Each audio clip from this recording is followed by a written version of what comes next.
우리가 신명기 34장 끝부분을 보면은 하나님께서 모세의 사람됨, 하나님의 종다운 그런 모습을 이렇게 기록을 해 주셨습니다. 여호와의 종 모세가 여호와의 말씀대로 모압 땅에서 죽어라고 하는 그런 짧은 한 절입니다. 거기에 보면은 모세는 120평생을 살면서 120년 동안 다 그런 건 아니지만은 하나님께서 그를 평가하실 때에 그는 하나님의 말씀대로 평생을 살았고 또 죽는 순간까지 하나님의 말씀대로 죽었다. 그러면서 그를 지칭해서 여호와의 종이다, 하나님의 종이라 하나님께서 그를 인정해 주신 것을 보게 됩니다. 그 다음에도 보면은 그 후에는, 그러니까 모세가 죽은 다음에는 이스라엘의 모세와 같은 선지자가 다시 일어나지 못했다. 그러면서 모세는 여호와께서 대면하여 아시던 자요 그랬습니다. 그래서 그는 평생 살면서 하나님과 영적으로 교통하면서 또 그의 신앙과 인격이 하나님 앞에 참 아름다웠던, 하나님과 친밀했던 그런 그 모습을 이제 우리가 알게 되는 것입니다. 그래서 사실 이 세상에 출생했을 때에 아주 불우한 환경에서 태어났습니다마는 하나님의 은총과 축복 가운데 궁중에서 자라면서 애굽의 학문과 지혜를 배워 말과 하는 일들이 능했을 뿐만 아니라 그는 이제 죽는 날, 하나님 앞에 서는 날까지 이스라엘 민족의 지도자로 하나님 앞에 귀하게 쓰임받았던 것을 알 수가 있습니다. 그가 이런 인물이 될 수 있었던 중요한 세 가지가 있습니다. 하나는 하나님의 특별하신 섭리와 은혜요.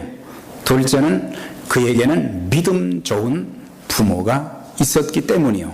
셋째는 모세 자신도 바른 믿음의 소유자였다는 것을 알 수가 있습니다.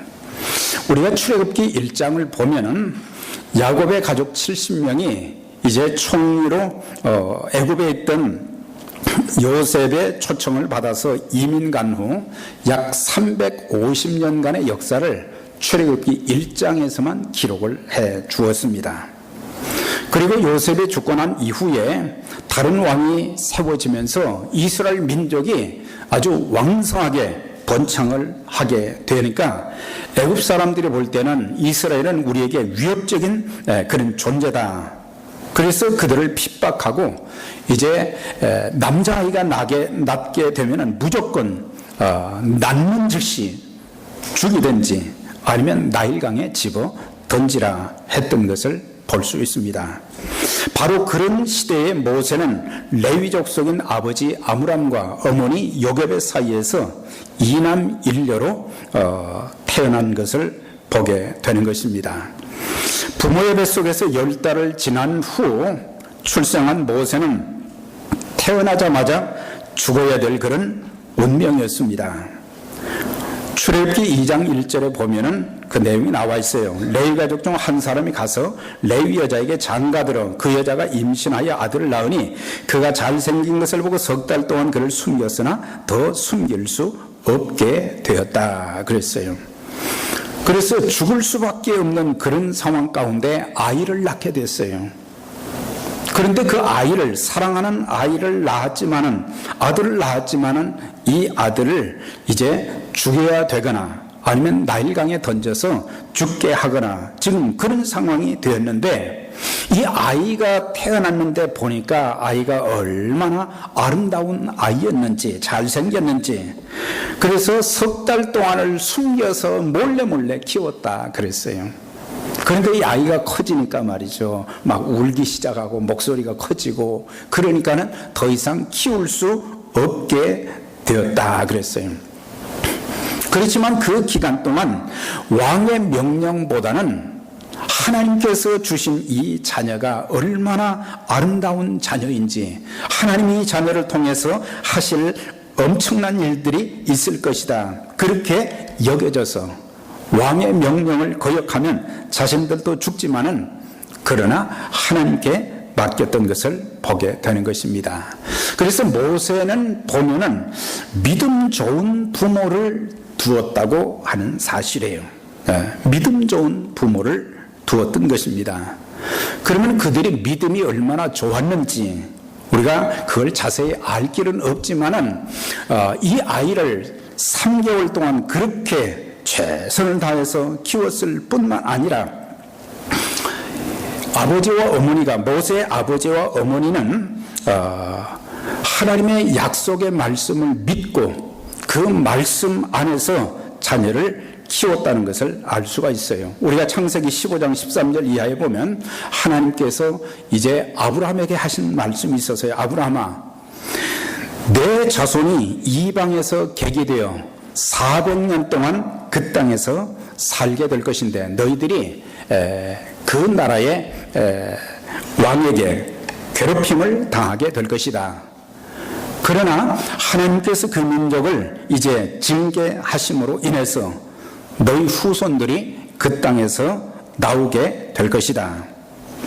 그러면서 내 자손은 4대 만에 이 땅으로 돌아올 것이다. 그러니까는 가나안 땅으로 다시 돌아올 것을, 430년 동안은 그 땅에서 고통을 당하고, 그렇지만은 하나님이 그 민족을 지켜주시고 또한 번성케 하시고 축복해 주시되 이제 4대 만에 이 땅에 다시 돌아올 것이다. 약속의 땅에 대한 것을 이제 가르쳐 준 것을 보게 돼요. 그러니까는 이제 대대로 이스라엘 백성들은 하나님의 그 말씀, 고통 중에 살면서도, 짐승 취급을 당하면서도 그들은 하나님의 약속의 말씀, 아브라함에게 하신 그 약속의 말씀을 붙잡고 기다리면서 이제 하나님의 때가 되었구나, 그 말씀을 기억하면서 이 아들을 내가 꼭 살려야 되겠는데, 그래서 이 부모가 최선을 다한 것을 보게 되는 것입니다.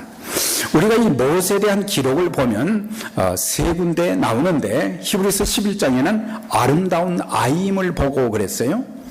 그 다음에 출애굽기 2장에 보게 되면 그 아이가 준수하다, 잘생겼다. 그 다음에 사도행전 7장 20절에 거기에 보면은 모세가 태어나게 되는데 하나님 보시기에 참 아름다웠다 그랬어요. 우리가 이런 내용만 보면 모세가 잘생겼구나, 이목구비가 뚜렷하고 잘생겼구나, 그것만을 말하려고 하는 것이 아닙니다. 중요한 것은 이 자녀를 보면서 겉모습이 잘생기기도 했겠지만은, 그러나 이 자녀를 보면서 하나님께서 장차 크게 쓰실 인물이다, 그런 것들이 이 아버지 어머니 마음속에 있었다는 거예요. 그래서 이 아이가 하나님 보시기에 아름다웠다, 그것은 하나님께 귀하게 쓰임받을 자녀다, 그것을 알았기 때문에 부모는 목숨 걸고 이 자녀를 살리기로 작정했던 것입니다. 그래서 모세의 부모는 믿음을 가졌을 뿐만 아니라 아들을 위해서 최선을 다했다는 것을 알 수가 있습니다. 하나님께서 우리에게 주신 자녀들, 참 세상에 처음 태어났을 때 보면은 너무너무 아름답고 사랑스럽고 귀하고, 시편에 있는 말씀 보면은 자녀는 여호와께서 주신 기업이요 태 열매는 그의 상급이로다 그랬어요. 상급과 기업, 우리 가정의 최고의 보배로 주신 그 자녀이기 때문에 얼마나 이 자녀를 위해서 부모들이 희생을 하는지 모릅니다. 이 자녀를 먹이는 일, 또한 기르는 일, 가르치는 일, 그래서 육신적으로 이 자녀를 위해서 부모들이 희생하는 그 희생은 이건 보통이 아닙니다. 그런데 대부분의 많은 부모들이 육신적으로 살찌우는 그런 것까지는 최선을 다하는데 중요한 것을 빠뜨릴 때가 참 많아요. 그 뭐냐? 이 자녀들에게 이 자녀들을 위해서 기도하며 말씀으로 양육하는 일, 자녀들이 예수님을 믿어서 믿음을 가지고 평생 살아갈 수 있도록 돕는 그런 역할을 우리가 잘하지 못할 때가 많아요. 아까 인사할 때도 하나님께서 우리에게 주신 자녀들 믿음의 유산을 남기는 부모들이 됩시다 그랬는데, 여러분들 자녀들이 다 참 예수님을 믿고 하나님의 자녀가 되어서 지금도 험난한 세상에서 믿음으로 살아가고 있는지, 믿음의 유산을 남기지 못했다고 하면은 우리는 그 자녀들이 아무리 잘 성장하고 건강하고 또 공부를 잘하고 사회에 나가서 성공적인 인생을 살았다고 할지라도 그것은 절반의 성공에 불과하다는 사실이에요. 그런데 모세의 부모는 최선을 다해서 이제 길렀는데 그 다음에는 어찌할 방법이 없어서 이제는 내가 키우는 데는 한계가 있구나 그러면서 하나님께 맡기는 것을 보게 됩니다. 출애굽기 2장 2절에 그랬어요. 석 달을 숨겼더니 더 숨길 수가 없게 되매 그를 위해서 갈대 상자를 가져다가 역청과 진을 칠하고 아이를 거기 담아 하숫과 갈대 사이에 두고 그 누이가 어떻게 되는 것을 알려고 멀리 섰다. 그러니까 하나님께 이 자녀를 맡기는 그런 믿음이 있다는 것을 보게 되는 것입니다. 우리가 생각할 때 이건 자녀를 포기하는 것이 아닌가, 자녀를 포기하는 것이 아니라 하나님께 맡기는 거예요. 우리의 자녀들도 어느 정도까지는 부모가 케어해 줄 수 있지만은 그 이상은 부모가 따라다니면서 어떻게 할 수가 없어요.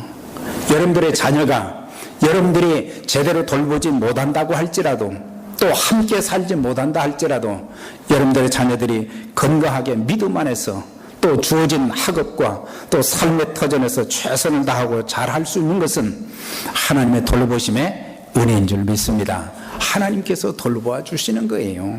네. 그래서 자녀는 절대 포기의 대상이 아니라는 것을 우리에게 가르쳐 주고 있어요. 자녀를 양육하다 보면 부모의 마음을 참 아프게 하는 그런 자녀들도 있어요.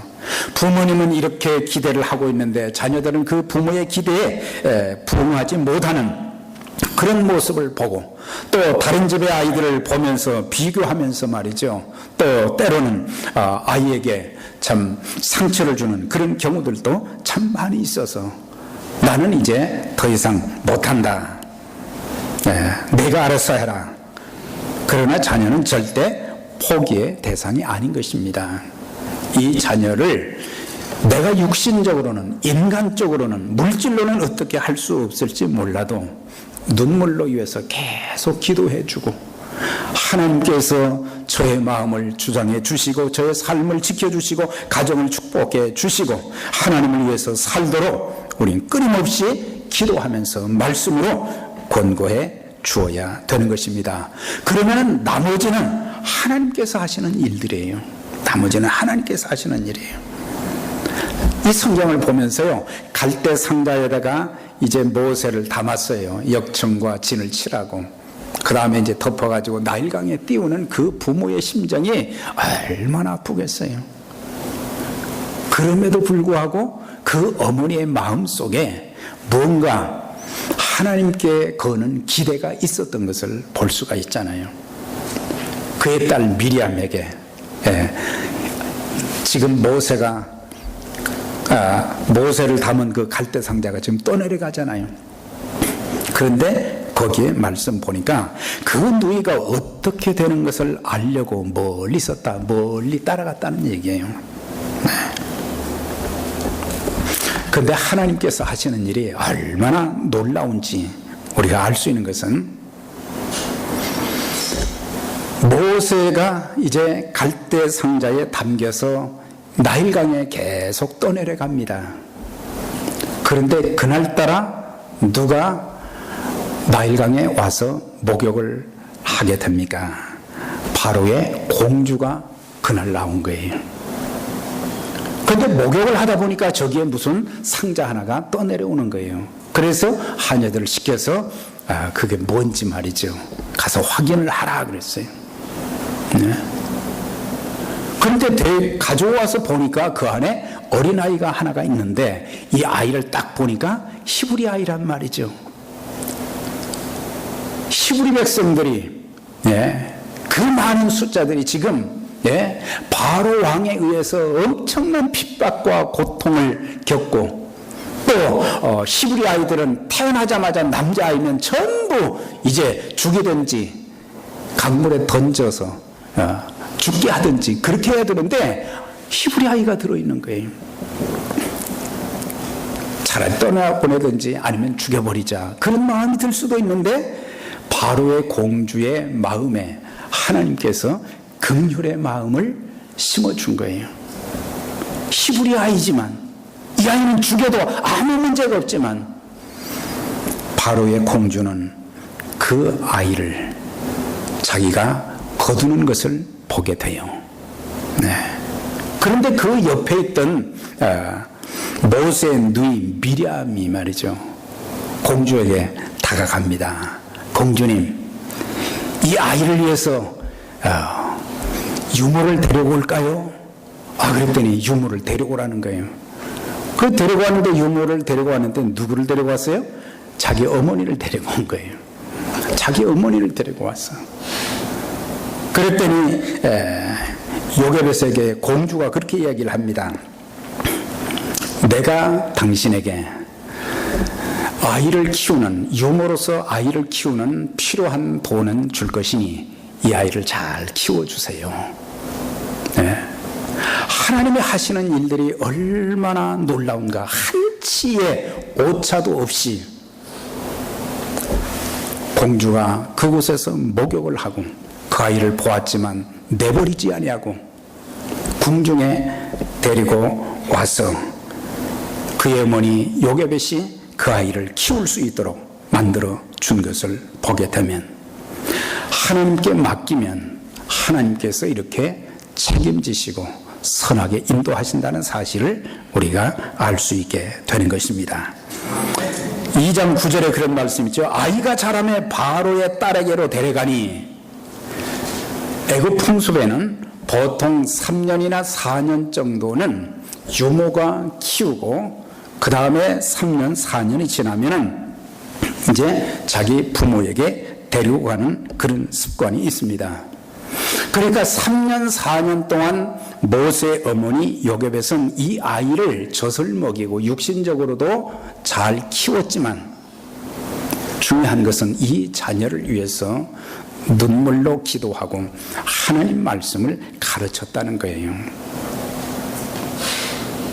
나중에 3년, 4년이 지난 후에 40년간을 애굽의 궁중에서 살면서 애굽의 학문을 배웠다 그랬거든요. 그런데 그가 40세가 되었을 때에 모세의 마음속에 어떤 마음이 들었느냐? 자기 동족을 돌아볼 그런 마음을 가졌다 그랬어요.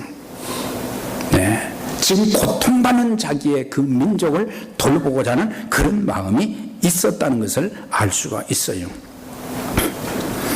우리가 자녀를 건강하게, 단정하게, 유능하게 양육했다 할지라도 내가 믿는 하나님 신앙을 심어주지 못했다고 하면은 그것은 성공한 부모는 아니다라고 하는 것입니다.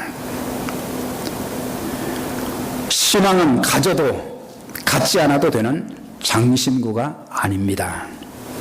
부모로서 자녀에게 다른 것은 몰라도 내가 믿는 신앙만큼은 반드시 물려주어야 되는 것입니다. 믿음의 유산을 남겨주어야 돼요. 네. 저는 가끔 한국의 그 선교사님들을 생각하면 참 너무너무 감사하다. 복음이 전혀 들어가지 않은 한국 땅에 와가지고 1세대만 봉사한 것이 아니에요. 보면은 2세대, 3세대, 4세대까지 지금 자기의 선조들은 한국 땅에서 선교하다가 죽었지만 미국 땅에서 누릴 수 있는 많은 혜택이 있지만 그것을 버려두고 부모님 통해서 내가 믿음을 갖게 되었는데 부모님의 믿음을 유산으로 받아서 하나님의 축복을 누리고 이렇게 사는데 우리가 여기서 사는 것보다는 우리 부모님이 섬겼던 한국에 가서 우리는 살고 한국 민족을 위해서 이제 사역해야 되겠다. 그래가지고 떠나가는, 그래서 4대째 이제 한국에서 지금 살고 있는 선교사님들이 적지 않게 많다는 것을 우리가 알 수가 있어요. 그래서 우리는 우리에게 허락해 주신 우리의 자녀들이 부모의 대를 이어서 믿음 생활을 할 수 있도록 해 주어야 되는데 그렇지 못하다고 하면 지금이라도 늦지 않았습니다. 눈물 위에서 기도하면서 하나님의 성령께서 그들의 마음을 열어주셔서 그들 모두가 다 예수님을 믿는 하나님의 자녀가 되는 그런 복된 자녀들이 되도록 우리는 기도해야 될 것입니다. 그들에게 권고하면서 하나님 말씀을 전해야 되고, 그래서 이스라엘 백성들에게 신명기 6장에 보면은 부모들은 자녀들에게 말씀 교육을 끊임없이 하라고 했어요. 내 자녀에게 부지런히 가르치라 그랬어요. 집에 앉았을 때든지 길에 행할 때든지 누웠을 때든지 일어날 때든지 이 말씀을 강론하라. 부지런히 자녀들에게 하나님 말씀을 가르치라 그랬어요. 근데 자녀들이 머리가 커지면 이게 쉽지가 않습니다. 어렸을 때부터 하나님 말씀, 어린 자녀들 특히 아무것도 알아듣지 못하는 것 같지만 이 자녀에게 하나님의 말씀을 읽어주는 것, 하나님의 성령께서 그들 마음에 놀라운 역사를 일으켜 주실 것이에요. 그래서 하나님 말씀을 끊임없이 가르치는 것, 또한 마땅히 행할 길을 가르쳐야 된다고 그랬어요. 마땅히 행할 길을 아이에게 가르치라. 그리하면 늙어도 그것을 떠나지 아니할 것이다. 한국 속담에 이런 내용이 있잖아요. 3살 버릇이 80까지 간다 그랬어요. 어렸을 때부터. 어렸을 때의 그 습관이 80까지 간다. 이건 평생 간다는 얘기 아니겠어요? 그래서 어린 자녀들에게 신앙 교육을 어렸을 때부터 잘 하게 되면, 그래서 이 미국의 이제 그 크리스찬들 자녀들 이렇게 몇 살 때 예수님을 영접했을까? 그 통계가 있어요. 보통 4살에서 7살까지라고 그럽니다. 그때가 가장 순수하다는 거예요. 그런데 이제 고등학교 들어가고 대학 들어가고 대학 졸업하고 그러면 그때부터는 아무리 이야기해도 안 들어가는 거예요. 그래서 지금 자녀들이 어렸을 때 신앙을 심어줄 뿐만 아니라 이 아이가 신앙생활을 어떻게 해야 될지, 교회 생활을 어떻게 해야 될지, 또한 사회생활을 어떻게 해야 될지, 인간관계를 어떻게 가져야 될지 바르게 이 아이들에게 가르치라 그랬어요.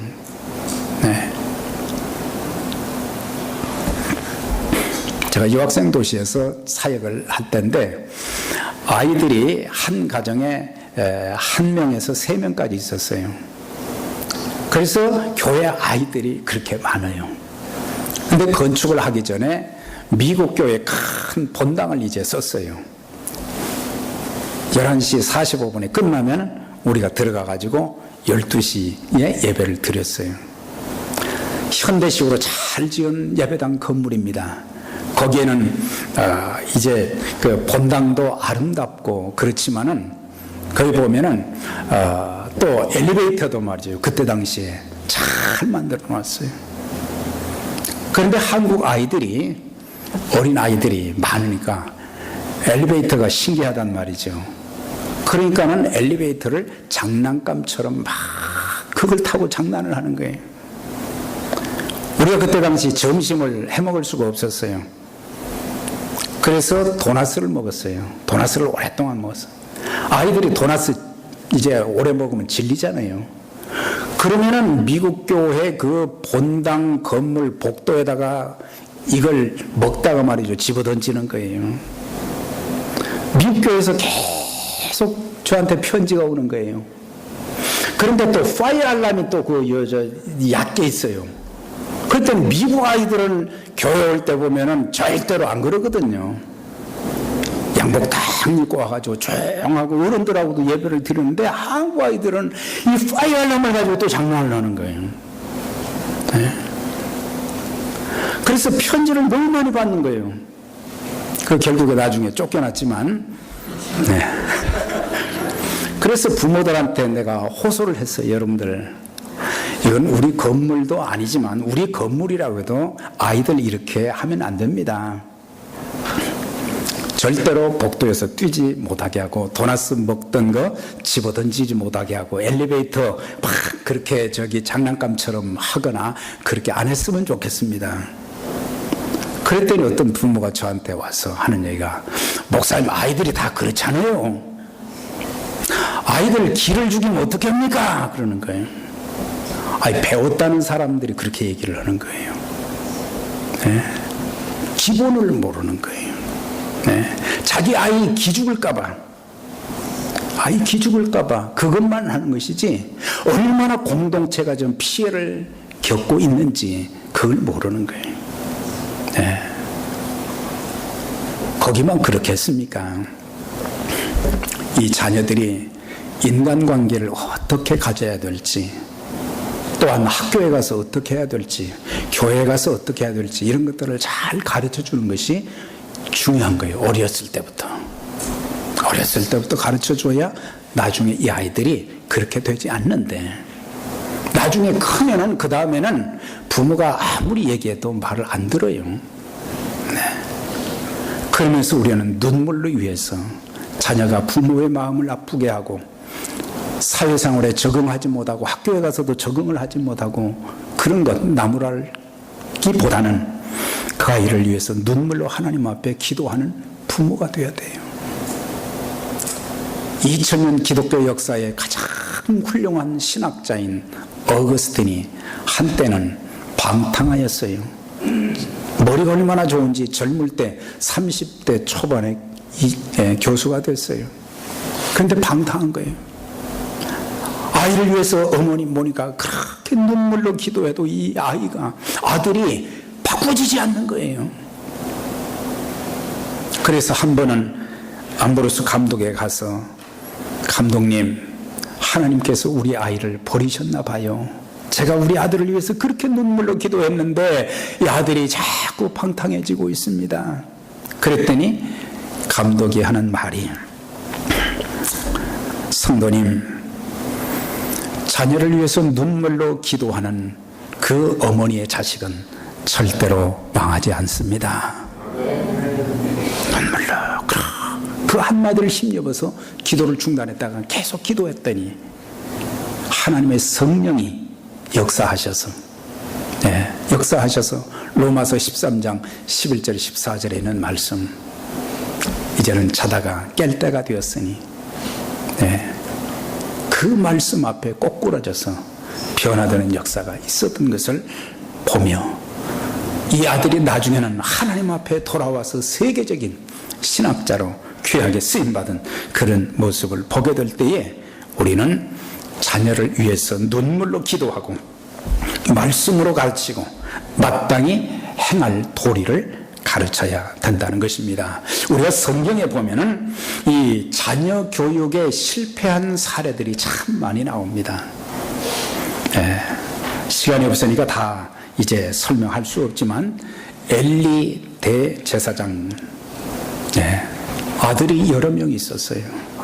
그런데 이 자녀들을 제대로 교육을 안 해서 이 자녀들이 방탕해졌고, 나중에 예배가 뭔지도 몰라가지고, 결국에는 두 아들이 죽게 되는 그런 비극도 있었던 것을 보게 됩니다.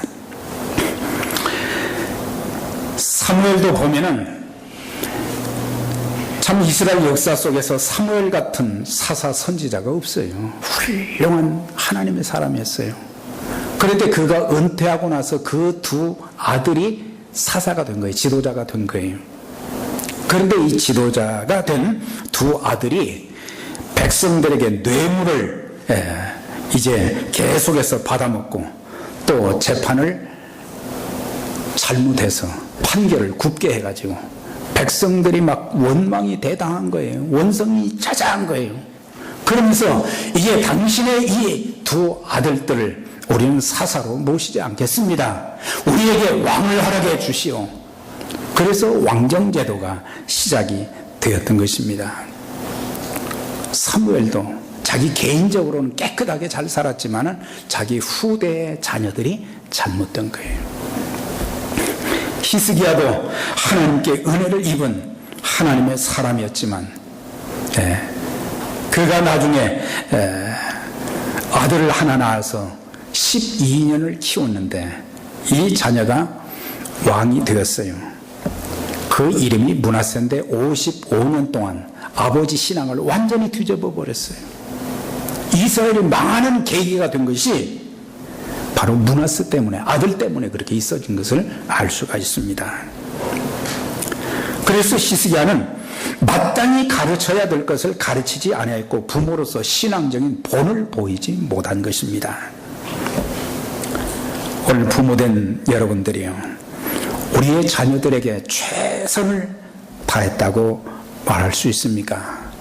여러분들의 자녀들은 믿음 생활을 잘 하고 있습니까? 자, 이제 끝으로 결과를 보면은 모세를 그렇게 키웠단 말이죠. 그런데 모세가 사도행전 7장에 보면 나이 40이 되면 그 형제 이스라엘을 돌아볼 생각이 나더니 인생의 가치관이 바뀐 거예요. 인생의 가치관이 바뀌었어요. 바로의 공주의 아들이니까 이제는 바로가 되는 왕이 될 수 있는 그런 기회가 주어졌어요. 그런데도 그에게 믿음이 심어지고 하나님 말씀이 심어지고 하나님의 말씀을 통해서 내가 남은 인생을 어떻게 살아야 될 것인가, 그걸 알게 된 거예요.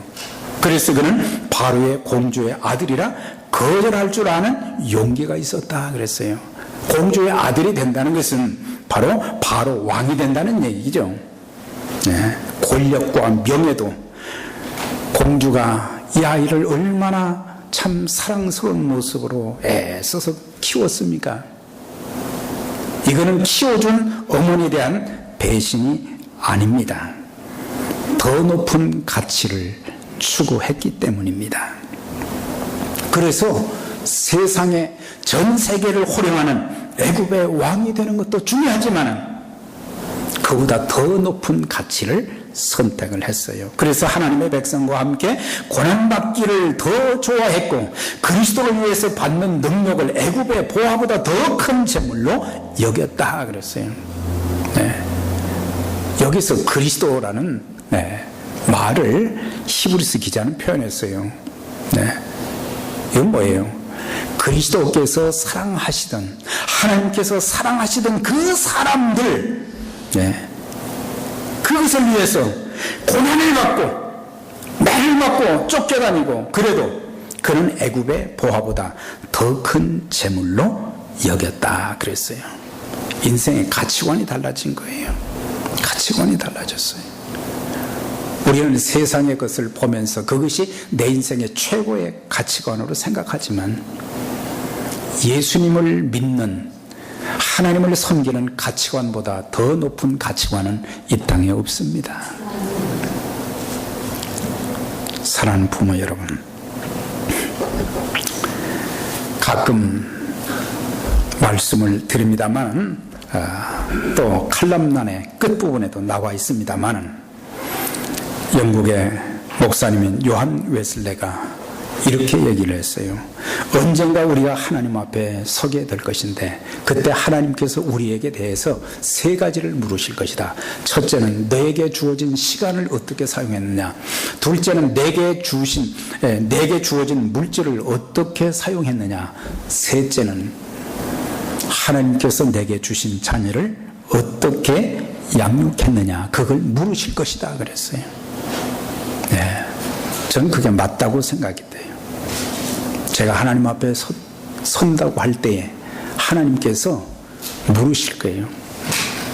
내가 60년, 70년, 80년의 그 많은 시간을 주었는데 그 시간을 어떻게 사용했느냐? 내가 너에게 그 많은 물질을 주었는데 그거 어디다 어떻게 사용했느냐? 생명보다 더 귀하게 여기는 그 자녀들을 허락해 주었는데 그 자녀들 어떻게 키웠느냐? 우리 모두 그날이 부끄럽지 않도록 하나님께서 우리에게 주신 자녀들을 잘 양육해서 또 우리의 자녀들이 하나님을 위해서도 귀하게 쓰임받는 축복된 자녀들이 또 복된 가정이 다 되시기를 주의 이름으로 축원합니다. 전능하신 하나님 감사합니다. 오늘도 우리에게 주신 말씀, 자녀 양육을 참 반듯하게 믿음을 심어주고 하나님 말씀을 가르치고 기도해 주므로 하나님이 기뻐하시는 자녀들로 잘 양육해서 하나님 쓰시기에 합당한 도구들이 되게 하시고 대대로 하나님 잘 섬기는 복된 가정의 성도들이 다 되게 하여 주옵소서. 예수님의 이름으로 축복하며 기도하옵나이다. 아멘.